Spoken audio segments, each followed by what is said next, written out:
California Governor Gavin Newsom fulfilled a long-standing promise to appoint a black woman to United States Senate when he selected Laphonza Butler take over seat of late Senator Dianne Feinstein, who passed away last week at age of 90.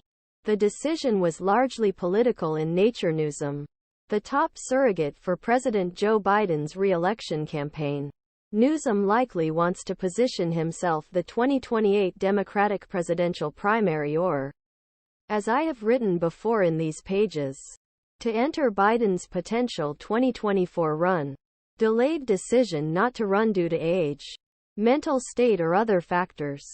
Despite concerns about Butler's previous status as a registered voter in Maryland and his complete lack of experience holding public office, which led Butler to be surprised by the appointment. Even if Newsom does not run in 2024, the late Sen. Feinstein's his election will be made instead. Although it would be foolish to overlook the impact of this appointment in the here and now, it will certainly help in 2028. In principle, Newsom had to honor his previous commitment or he would be censured by members of his own party. Butler belongs to Democrats' two most important demographic groups, African Americans and women. Additionally, Butler is a member of the LGBTQ community, an increasingly influential voting bloc for Democrats. In other words, in a Democratic Party that often tries to play identity politics, Newsom's selection could ease the inevitable backlash he will face when he challenges Vice President Kamala Harris in the Democratic primary.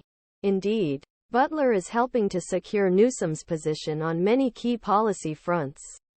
Butler, who was President pro-choice Democratic fundraising powerhouse Emily's List before her appointment to the Senate, is a leading voice on reproductive rights and commands a powerful network of advocates and allies, many whom Emily's List fundraises. Reproductive freedoms will undoubtedly be a top issue for women and Democratic voters in the post-Roe era. Additionally, Butler worked for nearly 20 years at the Service Employees International Union and helped raise the state minimum wage to $15 as president of its California chapter. Newsom had a rocky relationship with workers during his time as governor, so Butler's appointment could go a long way to fixing those problems in addition to bolstering his left flank by selecting someone who represents several key Democratic constituencies.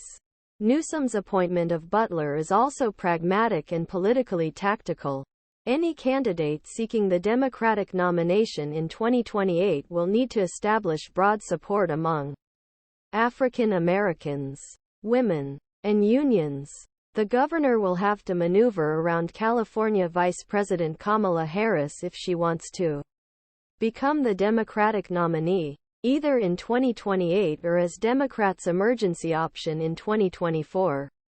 If President Biden drops out of race, Harris will be clear Democratic frontrunner, and California governor will need to make significant progress quickly. And appointin